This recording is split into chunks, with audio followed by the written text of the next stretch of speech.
Hello, and welcome back to another episode of the Western Canon Challenge, where we are reading the entirety of the Western literary canon out loud.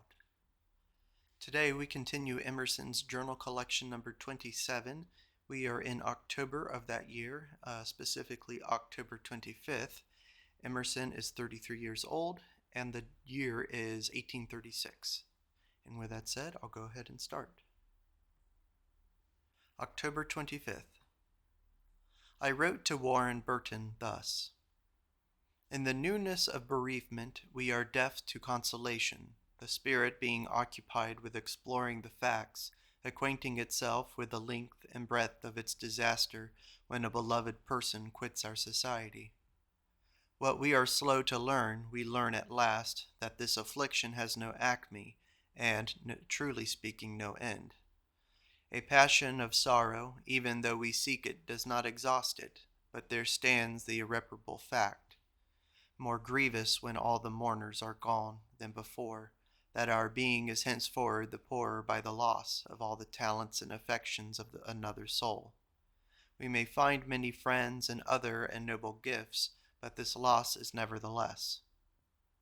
My own faith teaches me that when one of these losses befalls me, it is because the hour is struck in my own constitution. A crisis has there taken place which makes it best for my whole being, makes it necessary for my whole being. An advanced state of the faculties shall hereafter inform you and me, I doubt not, of all those reasons and necessities which now transcend our faculties. A man knows no more to any purpose than he practices. Quote, He that despises little things shall perish by little and little. Civil history. The man, the nation, writes out its character in everything and action, in every name it gives. Thus the noble Puritans of Massachusetts called the first vessel which they built the Blessing of the Bay. God screens men from premature ideas. It seemed to me last night at the teachers' meeting, as so often before, that the mind is now mature enough to offer a consistent, simple system of religious faith. What is true is self-affirmed. There are two facts, the individual and the universal.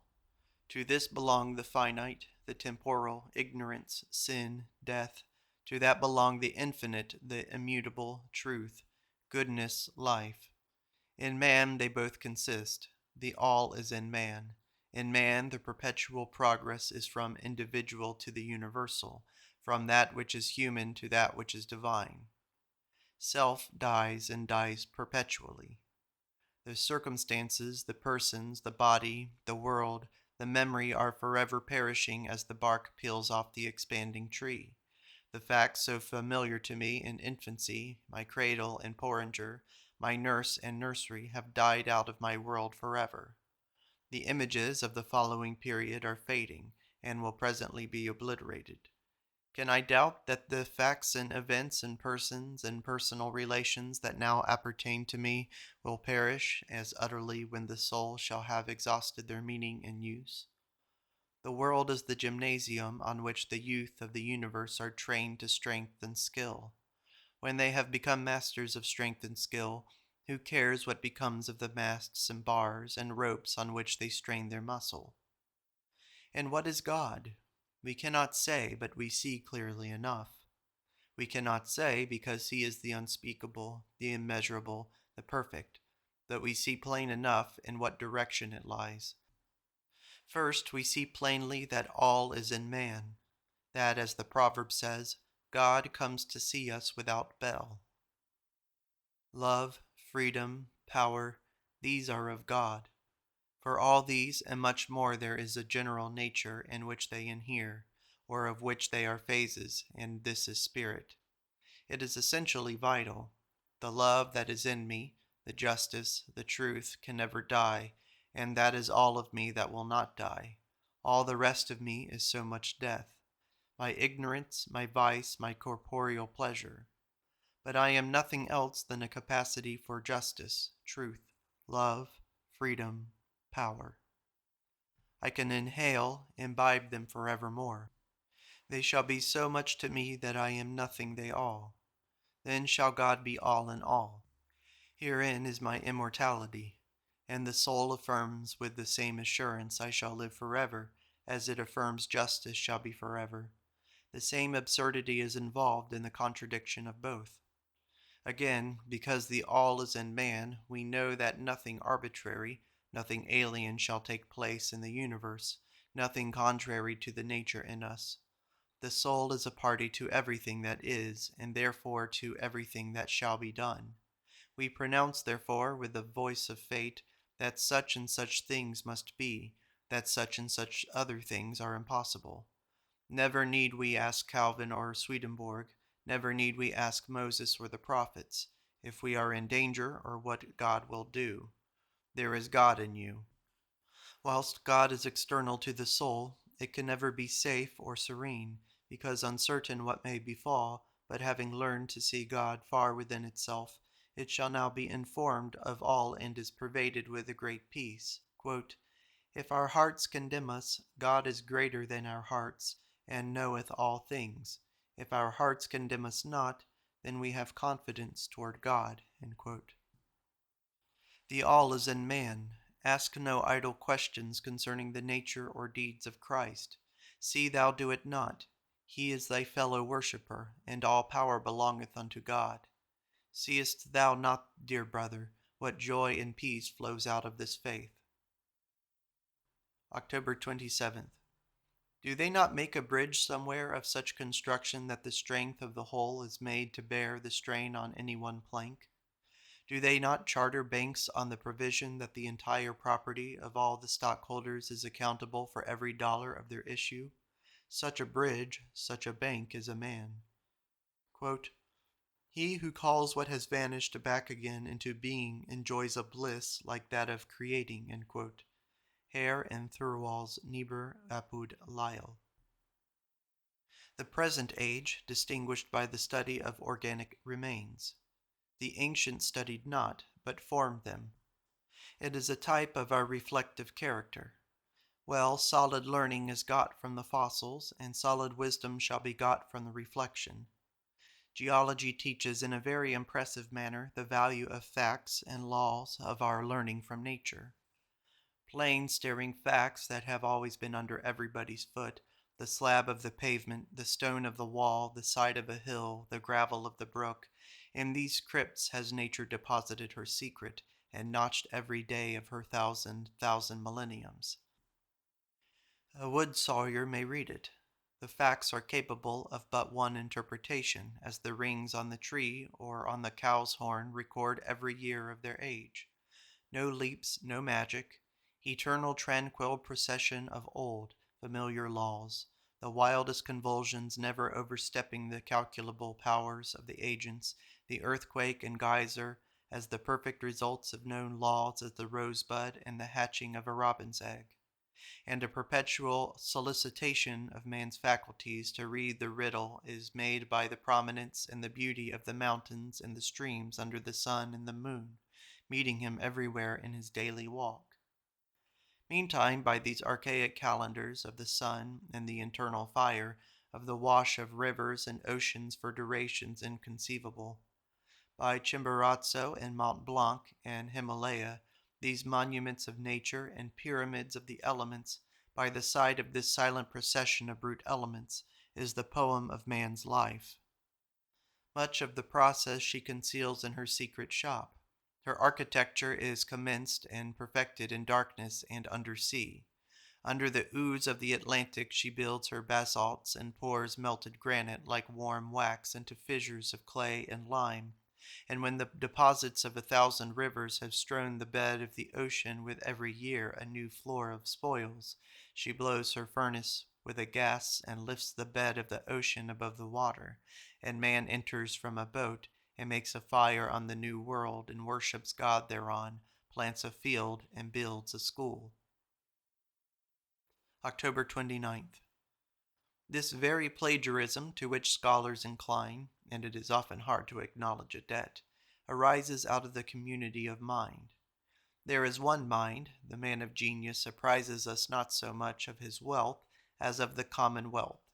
Are his illustrations happy? so feel we do our race illustrate their thoughts. That's the way they show things in my country. Are his thoughts profound, so much the less are they his, so much more the property of all.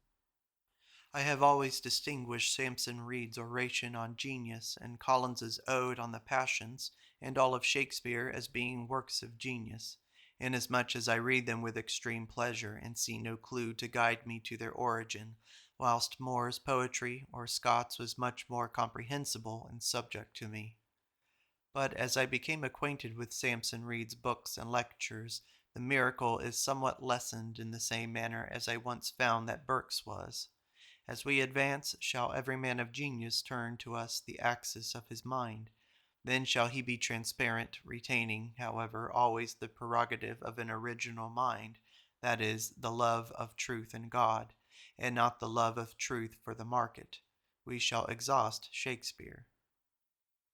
There is one advantage which every man finds in setting himself a literary task, as these my lectures, that it gives him the highest pleasure of reading, which does not in other circumstances attain all its zest. When the mind is braced by the weighty expectation of a prepared work, the page of whatever book we read becomes luminous with manifold illusion. Every sentence is doubly significant, and the sense of our author is as broad as the world. There is creative reading as well as creative writing. If one man gave me a lodestone, and another taught me its property of turning to the north when suspended, I think I should owe more to him who showed me its properties than to him who gave me the mineral. The diamond and the lampblack, it seems, are the same substance differently arranged. Let it teach the importance of composition. Read chemistry a little, and you will quickly see that its laws and experiments will furnish an alphabet or vocabulary for all your moral observations. Thus, very few substances are found pure in nature. There are metals like potassium and sodium that, to be kept pure, must be kept under naphtha. Such are the decided talents which a culminating civilization produces in illuminated theaters or royal chambers. But those souls that can bear in open day the rough and tumble of the world must be of that mixed earthy and average structure, such as iron and salt, atmospheric air, the water, Fontenelle, Keats, Alston. Heard fine music at Wayland from Mrs. Mellon. What wreaths of sound! Look now at the arrangements of society, at the parties, the education, the manners, the laws, and it looks as if man were endeavoring to traverse every purpose of God. Concord, October 31st. Last night at 11 o'clock, a son was born to me, blessed child, a lovely wonder to me, and which makes the universe look friendly to me. How remote from my knowledge, how alien, yet how kind does it make the cause of causes appear. The stimulated curiosity of the father sees the graces and instincts which exist indeed in every babe, but unnoticed in others. The right to see all, know all, to examine nearly, distinguishes the relation and endears the sweet child. Otherwise I see nothing in it of mine. I am no conscious party to any feature, any function, any perfection I behold in it. I seem to be merely a brute occasion of its being, and nowise attaining to the dignity even of a second cause, no more than I taught it to suck the breast. Please God, that, he, like a tree of generous kind, by living waters set, may draw endless nourishment from the fountains of wisdom and virtue. Now am I Pygmalion. Every day a child presents a new aspect, Lydian says, as the face of the sky is different every hour, so that we never get tired. The truth seems to be that every child is infinitely beautiful, but the father alone by position and by duty is led to look near enough to see. He looks with microscope, but what is most beautiful is to see the babe and the mother together. The contrast of sizes makes the little nestler appear so cunning, and its tiny beseeching weakness is compensated so perfectly by the happy patronizing look of the mother, who is a sort of high reposing providence toward it, that they make a perfect group. There would be no sect if there were no sect. Is this a foolish identical proposition? I mean that the reasons why the universalist appears is because something has been overstated or omitted by the antecedent sect, and the human mind feels itself wronged and overstates on the other side, as in this. Each of our sects is as an extreme statement, and is therefore obnoxious to contradiction and reproof. But each rests on this strong but obscure instinct of an outraged truth. Each is a cry of pain from the wounded soul. The universalist comes out of the uneducated classes where the instinct of right is very strong, but the acumen of criticism and power of drawing distinctions very little. The child preaches to us ever the divinity of nature, the shallowness of our will. Shall I say, quote, as ungrateful as an infant? End quote. The world is full of happy marriages, of faculty to object, of means to end, and all of man marries all of nature and makes it fruitful. Man may be read, therefore, if you choose, in a history of the arts or in a history of sciences. Every tendency in him writes itself out somewhere to its last effort. He is a quincunx and may be read forward, backward, or across. It seemed yesterday morn as the snow fell that the adult looks more sourly than the child at the phenomena of approaching winter. The child delights in the first snow and sees with it the spruce and hemlock boughs they bring for Christmas with glee. The man sees it all sourly, expecting the cold days and inconvenient roads and labors of winter. But the experience of 1,000 years has shown him that his faculties are quite equal to master these inconveniences, and despite of them to get his bread and wisdom. Therefore the child is the wiser of the two. Quote, disasters do the best we can, will come to great and small, and he is oft the wisest man, who is not wise at all. End quote. Emerson writes on the age. This age will be characterized as the era of trade, where everything is made subservient to that agency. Superstition gives way. Patriotism, martial ardor, romance in the people, but avarice does not. Meantime, it is also a social era, the age of associations. The powers of combination are discovered, and hence, of course, the age of constitutions, of universal suffrage, of schools of revisions of laws, abolition of imprisonment, of railroads. It is the age of Humboldt, Brougham, O'Connell, Scott, Muhammad Ali, Paganini, Baring, Wilberforce. Striking likeness in the mode of government and of trade. The fever of speculation in Maine and the prairies is matched by the ardor and restlessness of politicians, reckless experiment. A man can make himself believe that a barren sand-baked streams with rivers that shall bear his logs, which now are blackberry bushes, into the Penobscot, which is flowing 90 miles off, quite heedless of his logs or bushes. And a man caucus-wise, whose whole political skill ends in managing a newspaper and a county convention, can make himself believe that the currency or the trade or the productions of a country can be altered by law. One of the marks by which an American vessel is known at sea is the quantity of canvas. Talleyrand's 1,000 miles and 1,000 years. Chateaubriand's popular character of the Roman Church. On us the most picturesque contrasts are crowded. We have the beautiful costume of the Hindu and the Turk in our streets.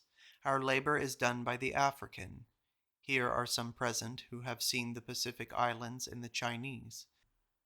We have the American Indian squaw at our doors, and all those contrasts which commerce so fast abolishes are brought within a holiday excursion of the softness and refinement of Syria or Rome, the Unitarian Raja.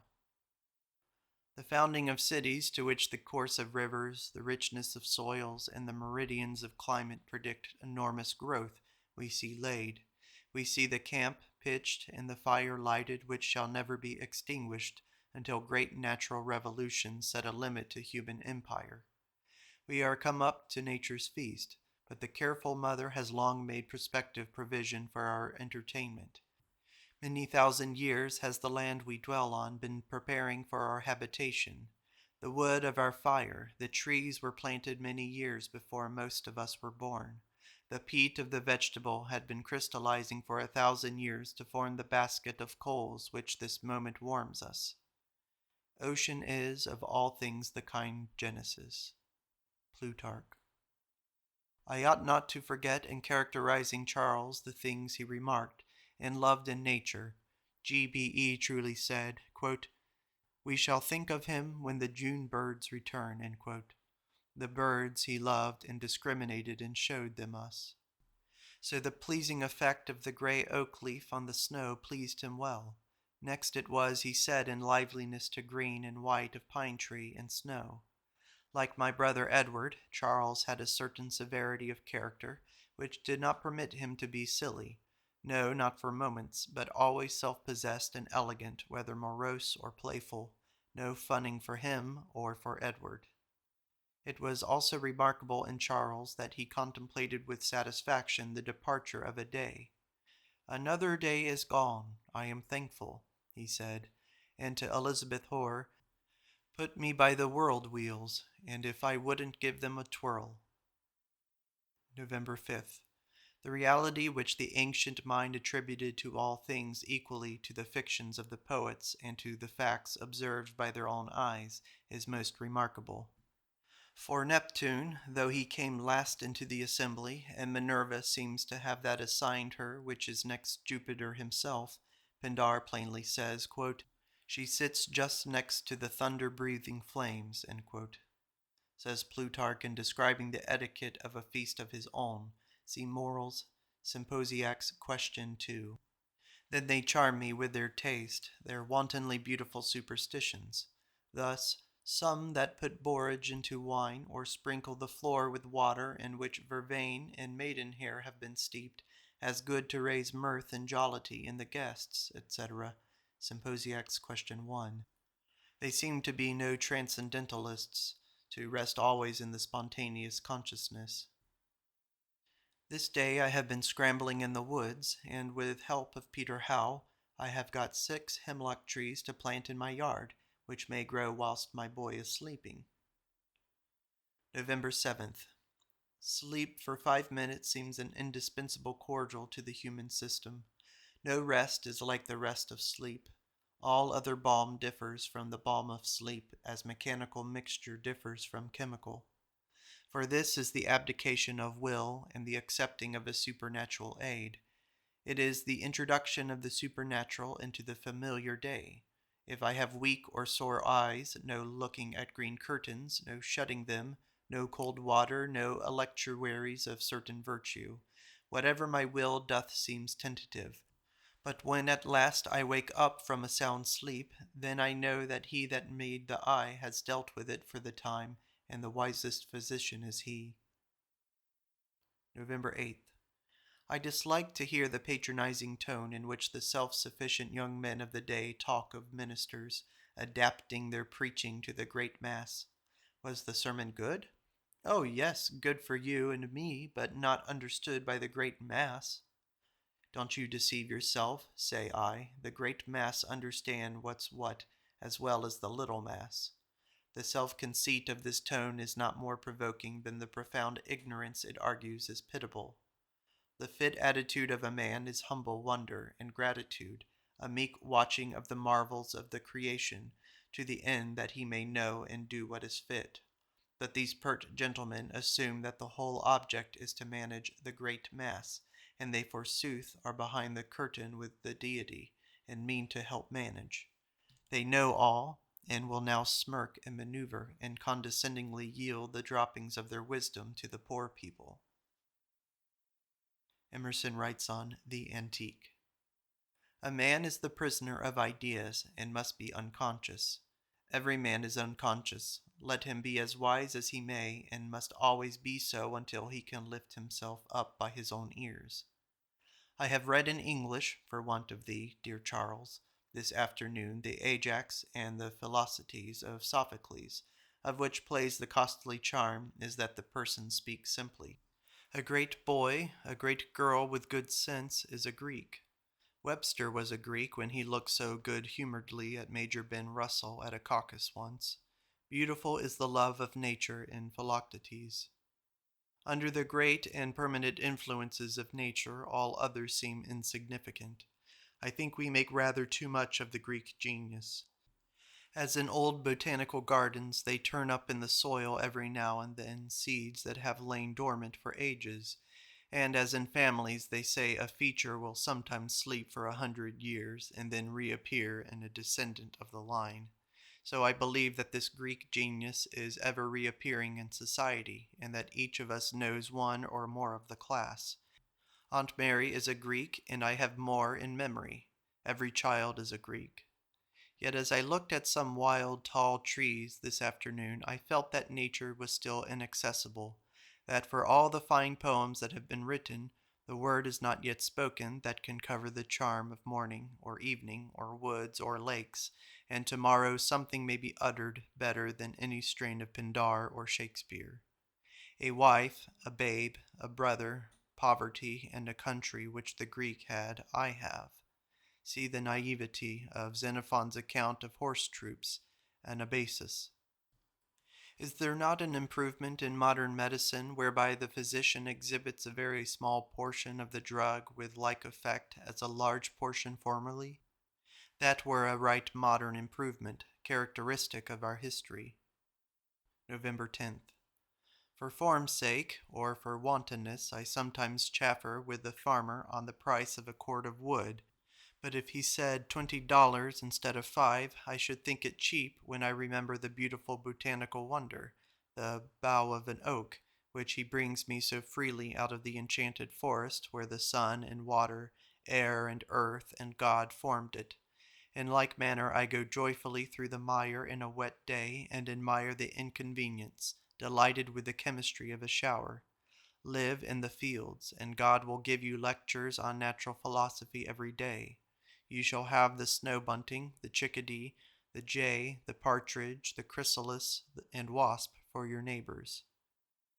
Language clothes nature as the air clothes the earth, taking the exact form and pressure of every object. Only words that are new fit exactly the thing. Those that are old, like old scoria, that have been long exposed to the air and sunshine, have lost the sharpness of their mold and fit loosely. But in new objects and in new names one is delighted with the plastic nature of man as much as in picture or sculpture. Thus Humboldt's volcanic paps and magnetic storms are the very mnemonics of science, and so in general in books of modern science the vocabulary yields this poetic pleasure, veins inoculate. The idea is spiritual sight. The idealist's research of facts is natural sight. Cannot the natural see better when assisted by the spiritual? I read the Anabasis in English today with great pleasure. Xenophon draws characters like Clarendon. His speeches are excellent, none better than that upon horses, and that where, having seen the sea, he draws up against the opposing barbarians and tells them that these being all the obstacle that is left, they ought to eat these few alive. He is an ancient hero. He splits wood, he defends himself by his tongue against every man in his army, as by his sword against the enemy. I will tell you where there is music in those that cannot sing, and the mother's earnest talk to her baby, shouts of love. November 12th. How many attractions for us have our passing fellows in the streets, both male and female, which our ethics forbid us to express, which yet infuse so much pleasure into life. A lovely child, a handsome youth, a beautiful girl, a heroic man, a maternal woman, a venerable old man, charm us, those strangers, and we cannot say so or look at them but for a moment. November 15th. On Sunday morn, 13th, at 4 o'clock, and again at 5 and 6 o'clock, I saw falling stars in unusual numbers, and dropping all perpendicular to the horizon. It was a pleasing testimony to the theory of Arago. Yesterday, the election of state and town officers. One must be of a robust temper and much familiar with general views to avoid disgust from seeing the way in which a young fellow with talents for intrigue can come into a peaceful town like this, besot all the ignorant and simple farmers and laborers, and ride on their necks until, as yesterday, they reject their long-honored townsman, who had become a sort of second conscience to them, a Washington in his county, and choose in his place an obscure stranger whom they know not, and have no right to trust. Yet the philosopher ought to learn hence how greedy man is of fellowship and of guidance. The low can best win the low, and all men like to be made much of. When fear enters the heart of a man at hearing the names of candidates and the reading of laws that are proposed, then is the state safe. But when these things are heard without regard, as above or below us, then is the commonwealth sick or dead. November 19th. We went to see Alcott in town, and heard him read his excellent introduction to the new book he is printing of Recorded Conversations, an admirable piece full of profound anticipations. I listen with joy.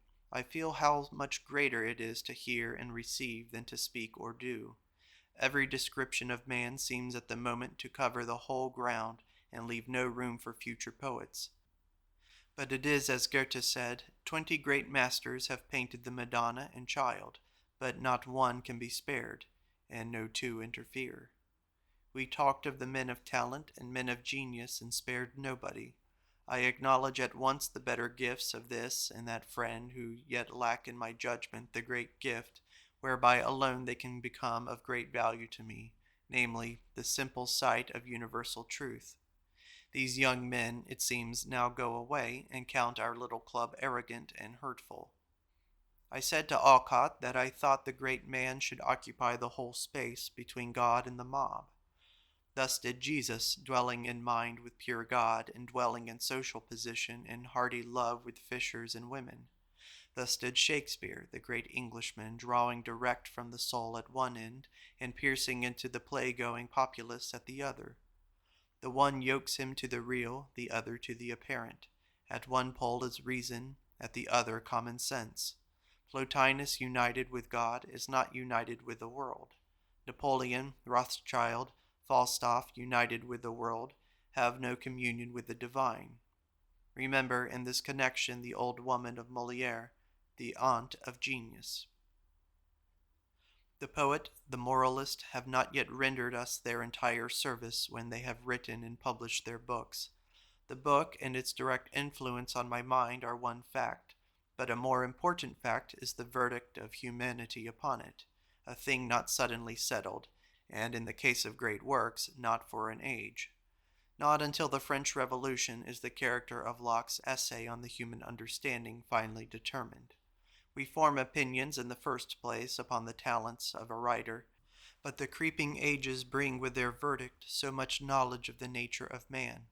Sir Humphrey Davy is not estimable by his contemporaries, but having once filled the whole sky of science by his nearness, and been to beholders instead of chemistry, now globes himself into an unit, and so he passes.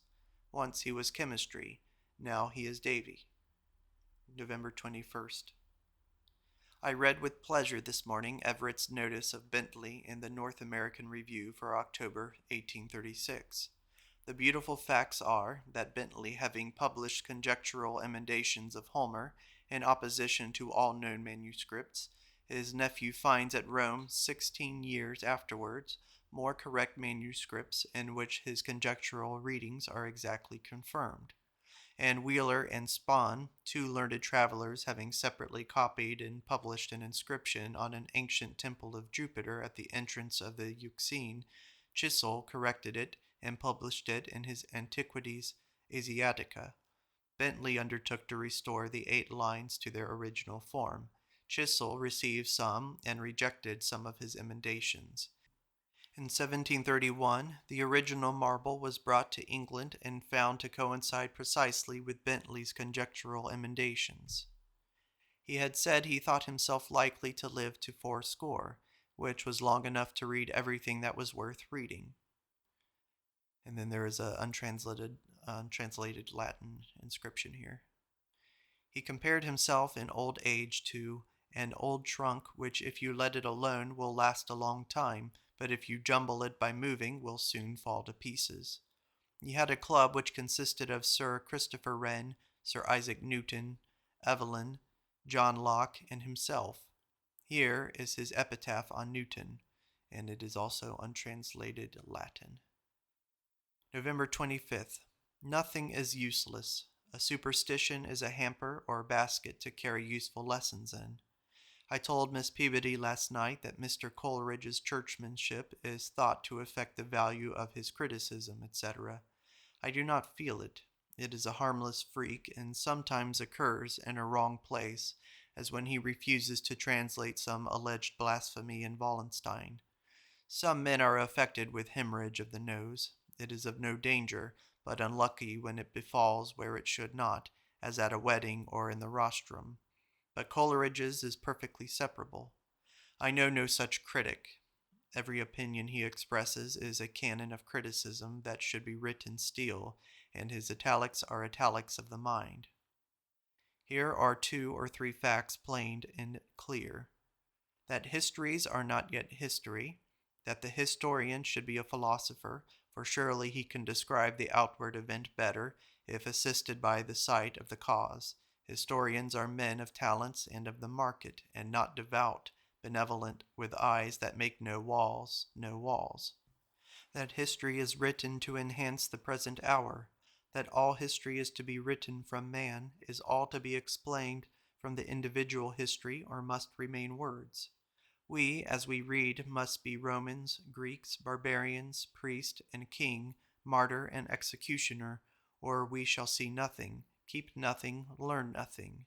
There is nothing but is related to us, nothing that does not interest the historian, in its relation, tree, horse, iron, that the roots of all things are in man, and therefore the philosophy of history is a consideration of science, art, literature, religion, as well as politics.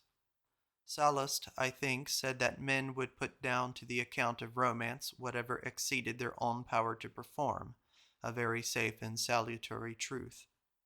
November 28th. I thought as I rode in the cold, pleasant night of Sunday morning, how silent and passive nature offers every morn her wealth to man. In what I call the cyclus of Orphic words, which I find in Bacon and Cudworth and Plutarch and Plato, in that which the new church would indicate when it speaks of the truth possessed by the primeval church broken up into fragments and floating hither and thither in the corrupt church, I perceived myself addressed thoroughly. They do not touch the intellect and cause a gush of emotion which we call the moral sublime. They pervade also the moral nature. Now the universal man, when he comes, must so speak. He must not be one-toned. He must recognize by addressing the whole nature. Of these truths Jesus uttered many, such as, God is no respecter of persons. His kingdom cometh without observation. His kingdom is a little child. Otherism, I see plainly the charm which belongs to alienation or otherism. What wine do you like best, O Diogenes? Another's, replied the sage. What fact, thought, word like we best? Another's. The very sentiment I expressed yesterday without heed shall sound memorable to me tomorrow if I hear it from another. My own book I read with new eyes when a stranger has praised it. No man need be perplexed in his speculation. Let him keep his mind healthy, and though very ignorant of books, his nature shall keep him free from any intellectual embarrassment. Edward Taylor is a noble work of the divine cunning who suggests the wealth of nature. If he were not so strong, I should call him lovely. What cheerfulness in his genius, and what consciousness of strength! My voice is thunder, he said in telling me how well he was, and what teeth and eyes and brow and aspect. I study him as a jaguar or an Indian for his untamed physical perfections. He is a work, a man not to be predicted. His vision, poetic and pathetic, sigh of love is unequaled. How can he transform all these whiskered, shaggy, untrimmed tarpaulins into sons of light, and hope by seeing the man within the sailor, seeing them to be sons, lovers, brothers, husbands. But hopeless it is to make him that he is not, to try to bring him to account to you or to himself for aught of his inspiration. A creature of instinct, his colors are all opaline and dove's neck luster, and can only be seen at a distance. Examine them, and they disappear. If you see the ignis fatuus in a swamp, and go to the place, the light vanishes. If you retire to the spot whereon you stood, it reappears. So with Taylor's muse. It is a panorama of images from all nature and art, whereon the sun and stars shine. But go up to it, and nothing is there. His instinct, unconscious instinct, is the nucleus or point of view, and this defies science and eludes it. Do not forget Charles's love of him, who said if he were in town he would go and record all his fine sayings. Come, let us not be an appanage to Alexander, Charles V, or any of history's heroes. Dead men all. But for me the earth is new today, and the sun is raining light.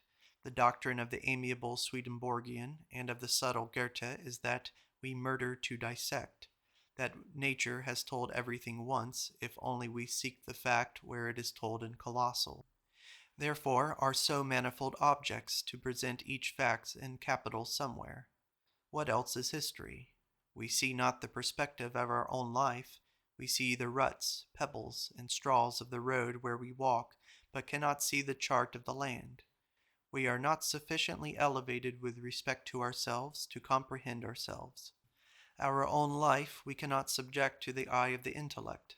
What remedy? Why, history is the remedy.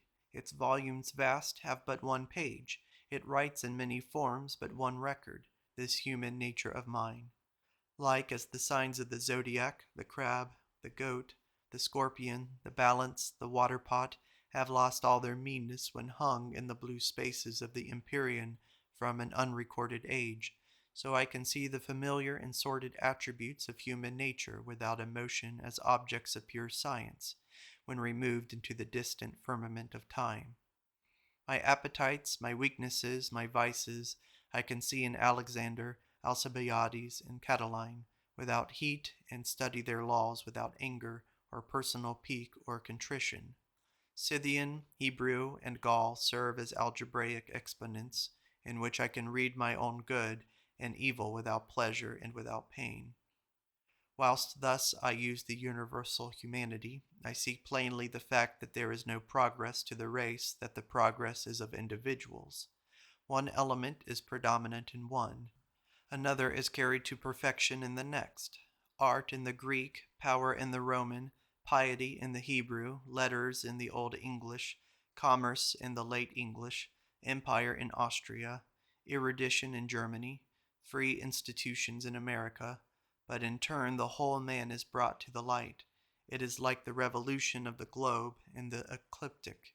Each part is brought in turn under the more direct beams of the sun to be illuminated and warmed, and to each a summer in turn arrives, and the seeds of that soil have their time to be animated and ripened into flowers and fruits.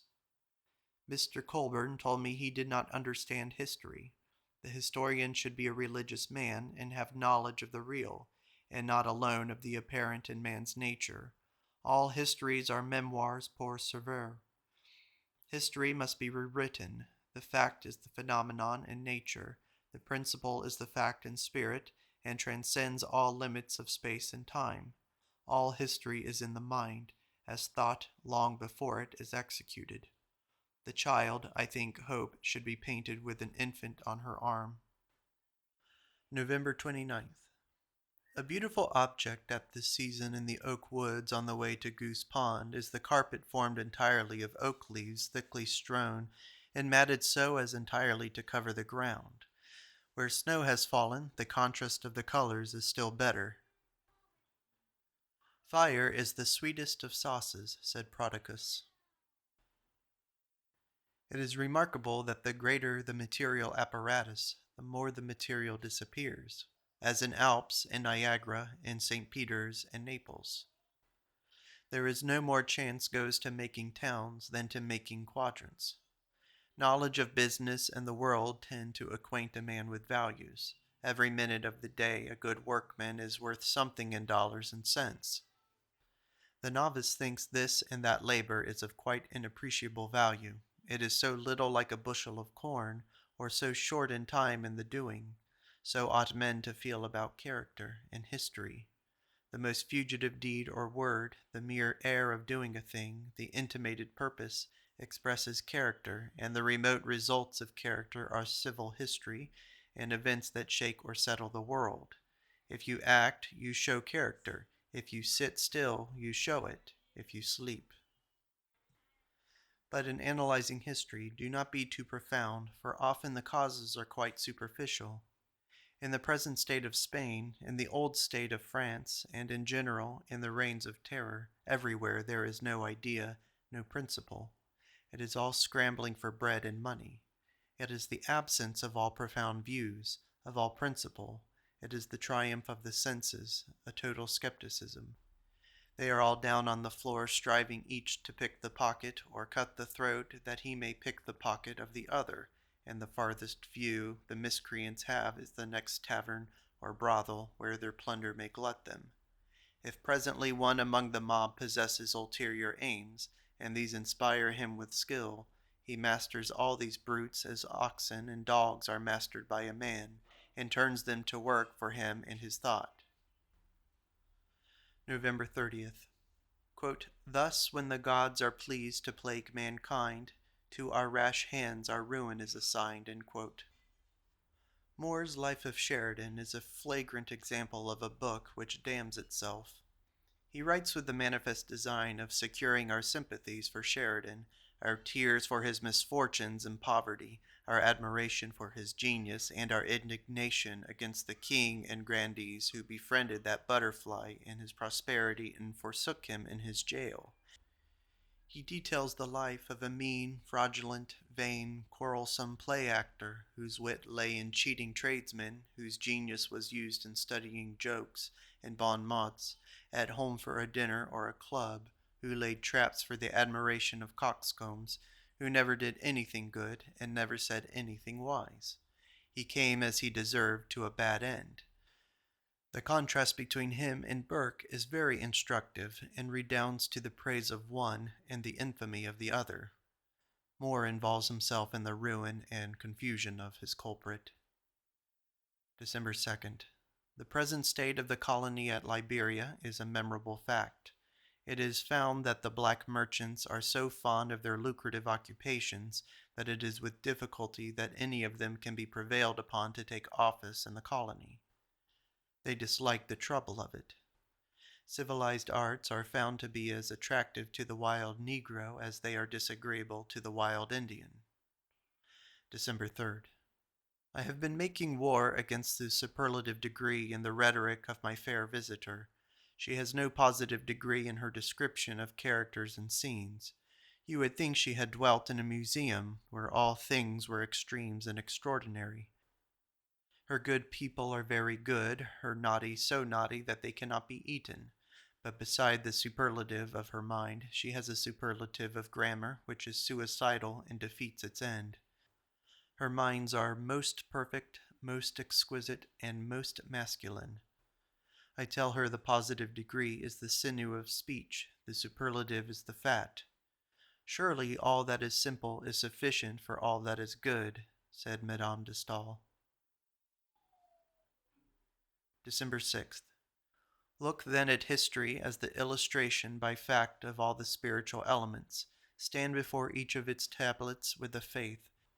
Here is one of my coverings. Under this heavy and odious mask did my proteus nature hide itself, but look there and see the effort it made to be a god again. See how never is it quite poor. See the divine spirit shaping itself a tabernacle in the worst deprivations, and mitigating where it cannot heal disease. It occurs this evening from the Great Spirit, who always offers us truth, but does never volunteer to write lectures, that we must not complain of the meager historians who wrote what they should have omitted, and omitted what they should have written, for they and their works are also part of history. These surely manifest the tendency, the genius of the time, what ideas usurped the intellect, and to what others they were blindfolded. Always history must be written by men, and when will men become unbiased? The explanation of it must come from the advancing mind of each student, each man. He must sit upon the case and judge it for himself. His own experience is piercing antiquity and commenting on Roman politics in the feudal tenures. But the important suggestion is this.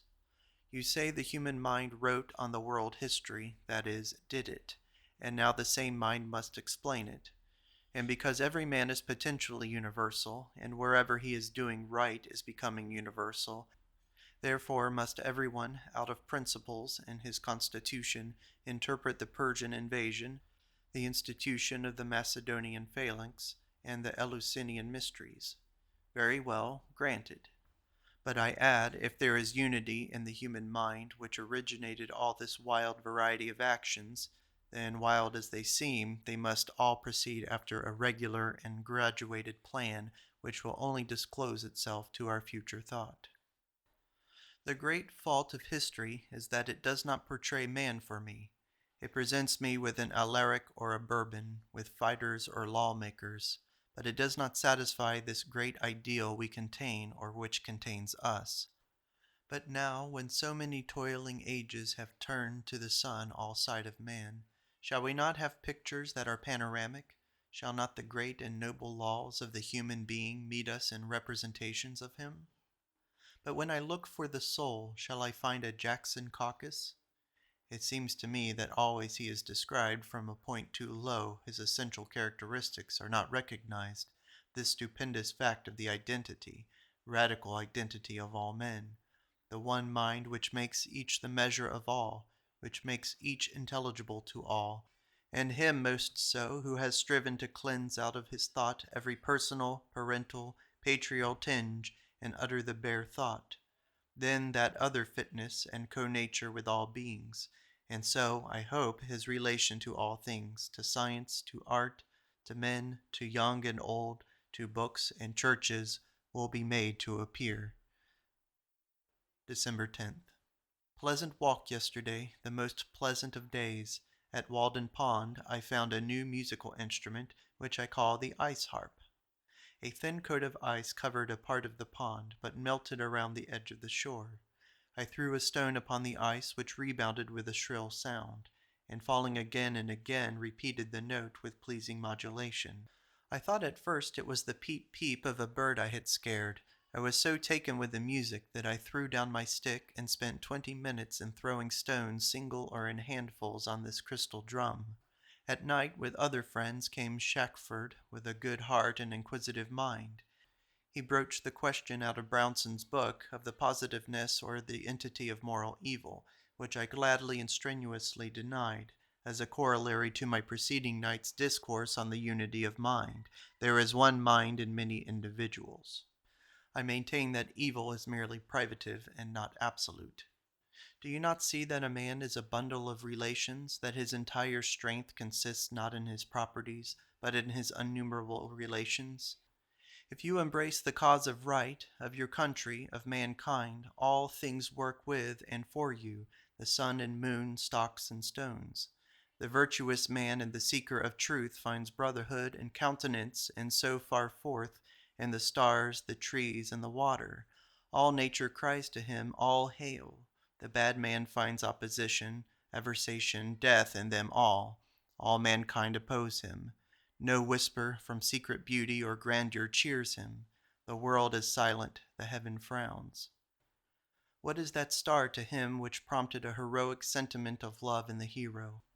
A white point, and being not in the current of things, an outlaw, a stoppage, the wheels of God must grind him to powder in their very mission of charity. We talked further of Christianity. I think that the whole modus loquendi about believing Christianity is vicious. It has no pertinence to the state of the case. It grows out of the Calvinistic nonsense of a gospel scheme, a dogmatic architecture which one is to admit came from the God of nature, or it grows out of the figment that to believe a given miracle is a spiritual merit. Believe Christianity. What else can you do? It is not matter of doubt. What is good about it is self-affirming. When Jesus says the kingdom of God comes without observation, comes as a little child, is within you, etc., these are not propositions upon which you can exercise any election, but are philosophical verities quite independent of any asseveration or testimony or abnegation. Never a magnanimity fell to the ground. Always the heart of man greets it and accepts it unexpectedly.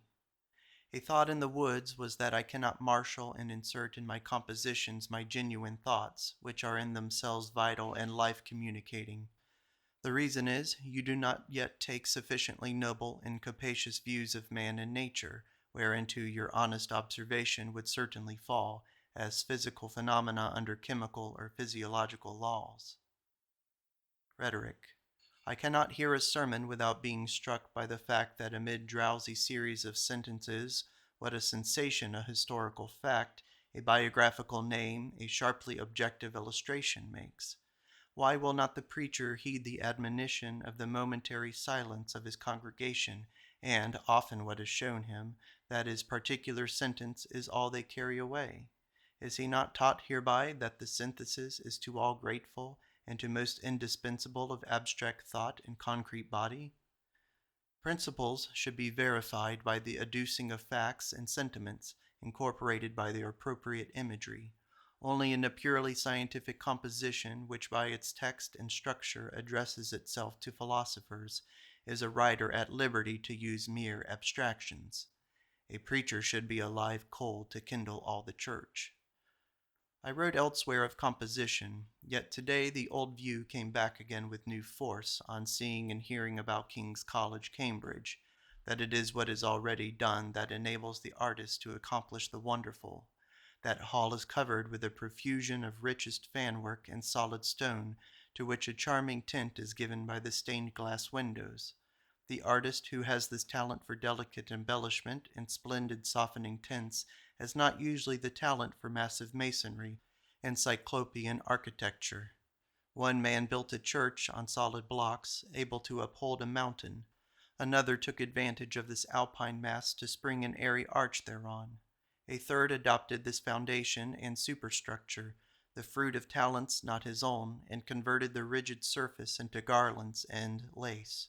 And thus is the chapel a work of the human mind, and altogether transcending the abilities of any one man.